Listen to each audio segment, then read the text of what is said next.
أما بعد قال الله تعالى في محكم تنزيله يا أيها الذين آمنوا كتب عليكم الصيام كما كتب على الذين من قبلكم لعلكم تتقون. وقال النبي صلى الله عليه وسلم وقال عز وجل الصوم لي وأنا أجزي به. صدق الله وبلغ رسوله النبي الحبيب الكريم ونحن على ذلك من الشاهدين والشاكرين والحمد لله رب العالمين. Hadratil muhtaramin yang kita hormati dan kita muliakan, segenap para pengurus Dewan Kemakmuran Masjid Al-Hikmah yang kita hormati dan kita muliakan, segenap para orang tua tokoh masyarakat, para bapak-bapak haji, ibu-ibu hajah, para kaum remaja, hadirin hadirat rahimakumullah.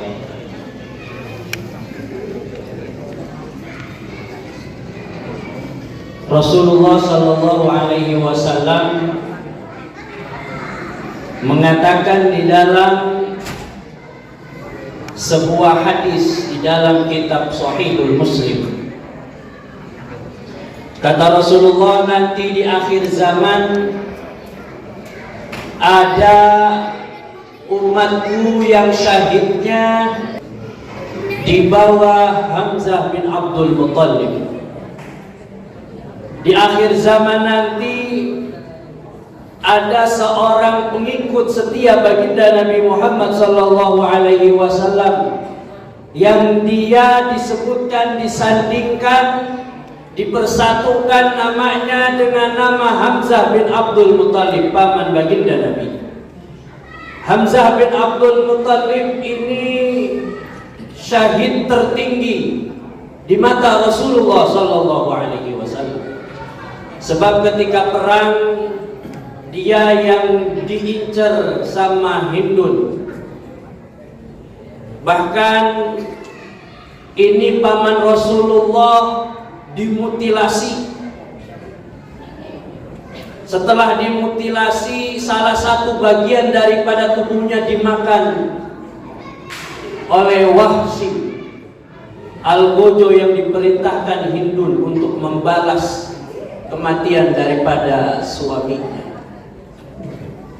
Kata Rasulullah, nanti umatku di akhir zaman ada yang meninggal syahidnya di bawah satu derajat di bawah Hamzah bin Abdul Muttalib. Siapakah ia? Ternyata di dalam Sahihul Muslim disebutkan dialah nanti yang bakal bertemu langsung, face to face bahasa sekarang, yang bakal bertemu langsung berhadapan dengan fitnah terbesar akhir zaman, yaitu Al-Kadzdzab, Al-A'war, Ad-Dajjal, si pembohong besar yang buta yang bernama Dajjal. Diceritakan bahwa ada kota yang tidak bisa dimasukin oleh Dajjal, yaitu kota Makkah dan Madinatul Rasul. Kota Madinah dan kota Makkah. Namun Dajjal punya kekuatan, bukan hanya mampu mengabulkan segala cita-cita, keinginan, harapan manusia di kala itu, tapi Dajjal juga mampu mengguncangkan tanah kota Madinah karena kota Mekah, sehingga orang-orang walaupun Dajjal nggak bisa masuk ke dalamnya, tapi orang-orang yang di luar ketakutan sehingga keluar dari kota Mekah dan kota Madinah. Di luar kota itulah mereka bertemu dengan Dajjal. Ketika berhadapan, berpapasan dengan Dajjal, satu persatu mereka ditanya, "Atasyhaduni anni rabbak?" Saksikanlah aku bahwa sesungguhnya aku adalah Tuhan kalian.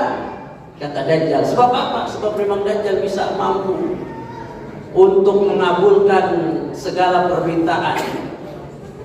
Mau apapun Dajjal pasti bisa. Ini yang dinamakan dengan fitnah akhir zaman. Fitnah terbesar akhir zaman. Kemudian sampai pada satu orang yang diprediksi oleh baginda Nabi Muhammad SAW, di saat seluruh manusia, kebanyakan orang ketika itu ketemu dengan Dajjal langsung beriman, langsung bersyahadat di depan Dajjal. Ini orang keluar dari kota Mekah, keluar dari kota Madinah, bertemu dengan Dajjal, ditanya, atashhad anni rabbak, maukah kamu bersaksi, percaya enggak kamu sama saya bahwa saya adalah Tuhanmu?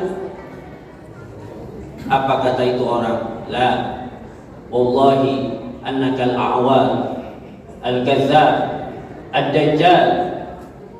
Demi Allah, demi Tuhanku, sesungguhnya kamu adalah si buta, si pembohong, si Dajjal. Di saat seluruh orang pada percaya, hanya dia yang tidak percaya. Bahkan kata dia, wallahi akhbarana anni Rasulullah sallallahu alaihi wasallam. Sungguh telah mengabarkan kepadaku Rasulullah sallallahu alaihi wasallam. Ditanya lagi, atashhaduni anni rabbak? Ente nggak mau percaya saya ini Tuhan ente? Kalau nggak percaya, udah belah dua sekarang. Disuruh pengikutnya untuk membelah ini orang, dibelah beneran, mati, meninggal dunia saat itu juga. Dan apa yang dilakukan Dajjal? Menghidupkan kembali itu orang. Dinyatakan di dalam hadis tersebut.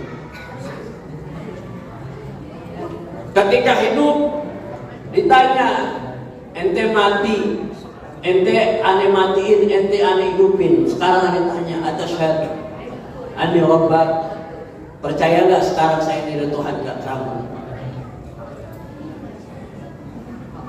Wallahi, demi Allah, saya malah bertambah yakin setelah saya dihidupkan lagi sama engkau. Sesungguhnya engkau itu adalah al-a'war, al-kadzab, ad-dajjal. Itu si buta, si pembohong, si Dajjal. Akhbarana anni Rasulullah. Saya dikabari nama baginda Nabi Muhammad sallallahu alaihi wasallam. Maka setelah itu Dajjal kehilangan kekuatannya. Seketika itu Dajjal melemah, keluar, lari terbirit-birit sampai akhirnya tidak tahu kabarnya lagi. Dan selesailah sejarah Dajjal pada saat itu juga. Pertanyaannya, siapakah sesungguhnya itu pria, itu orang yang dengan lantang melawan, yang dengan lantang, dengan yakin bisa menghadapi fitnah terbesar akhir zaman? Jawabannya satu, dia adalah pecinta sejati, pengikut muhibbin sejati Rasulullah sallallahu alaihi wasallam. Dari mana tahu ini pengikut setia Rasulullah? Dari mana tahu ini adalah pecinta Nabi Muhammad sallallahu alaihi wasallam? Dari kalimat terakhir yang dia ucapkan, akhbarana anni Rasulullah sallallahu alaihi wasallam, telah mengabarkan kepadaku tentang engkau. Sesungguhnya Rasulullah sallallahu alaihi wasallam berkata seperti ini, berkata seperti ini. Inilah akhir daripada tema tentang sendi dan pokok-pokok ajaran Islam. Di dalam Al-Quran dikatakan, in kuntum tuhibbunallah, qul in kuntum tuhibbunallah fattabi'uni yuhibbukumullah. Katakanlah wahai Muhammad, kalau seandainya kalian semua cinta sama Allah, kalian semua taat sama Allah, maka kalian fattabi'uni,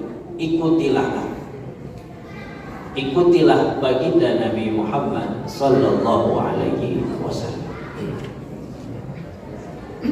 itu gambaran tentang bagaimana Islam yang harus kita ikuti adalah junjungan dan contoh Rasulullah Sallallahu Alaihi Wasallam. Maka kalau sudah Islam, kalau sudah bersyahadat, haram darahnya untuk ditumpahkan. Kalau sudah bersyahadat, sudah berislam, haram kehormatannya untuk dijatuhkan. Kalau sudah syahadat, kalau sudah Islam, haram hartanya untuk diambil. Kalau sudah syahadat, kalau sudah Islam, maka haram untuknya kita zalimi, kita caci maki dan lain sebagainya. Inilah ajaran baginda Nabi Muhammad sallallahu alaihi wasallam. Di zaman Rasulullah ada namanya Usamah, salah seorang sahabat Rasulullah sallallahu alaihi wasallam yang ketika berperang bersama musuhnya, dia menghadapi musuhnya terpojokkan. Ini musuhnya mengucapkan syahadat, asyhadu an la ilaha illallah wa asyhadu anna Muhammadar Rasulullah. Dalam hati kita apa coba? Kira-kira Bu, kita lagi perang, misalnya orang kafir, kemudian itu orang kafir tahu-tahu syahadat di depan kita, itu udah terpojok nih, udah tinggal sedikit lagi kita kalahin, udah tinggal sedikit lagi, maksudnya kita habisin lah. Dia ngucapin syahadat, yang kita lakuin apa? Apa kata kita? Lu mau aman dari gua katanya. Lu mau ngeles, gua tahu. Kalau mau syahadat nggak mau kagak dari tadi aja. Kata kita begitu. Tapi apa yang terjadi? Itu pun yang terjadi dengan sahabat Rasulullah bernama Usamah. Ketika musuhnya terpojok, kemudian musuhnya berucap syahadat la ilaha illallah, langsung aja dihabisin, meninggal dunia, mati saat itu juga. Kedengaran sama Rasulullah Sallallahu Alaihi Wasallam. Disidang di depan Rasulullah, kata Rasulullah, at-taqtul man qala la ilaha illallah Muhammadur Rasulullah ya Usamah. Ya Usamah, ente ngebunuh orang yang udah ngucapin la ilaha illallah Muhammadur Rasulullah. Ya Rasul, dia cuma mau aman dari saya. Dia cuma mau ngeles doang bahasa kita. Dia cuma pengen saya nggak membunuh aja ya Rasul. Kata Rasulullah, asaqaqta sadra. Ente belah tuh dadanya. Ente tahu dari mana dia cuma pura-pura masuk Islam? Ente tahu dari mana dia cuma minta aman sama ente? Apa ente buka tuh dadanya? Sampai-sampai kata Usamah, andai saya dulu belum masuk Islam. Maka kalau saya masuk Islam saat itu juga habis dosa saya. Andai saya belum masuk Islam saat itu. Saking apa? Saking takutnya diomelin di hadapan Rasulullah Sallallahu Alaihi Wasallam. Itulah gambaran Muslim yang harus kita pegang bersama-sama. Yang pertama, kita mari mengikuti ajaran baginda Nabi Muhammad Sallallahu Alaihi Wasallam dan yakini seluruh yang mengucap syahadat, yang ada ke kiblat, yang sholat sama kayak kita ahlul kiblat, haram buat dikafirin. Itu udah ittifaq ulama ahlus sunnah wal jamaah.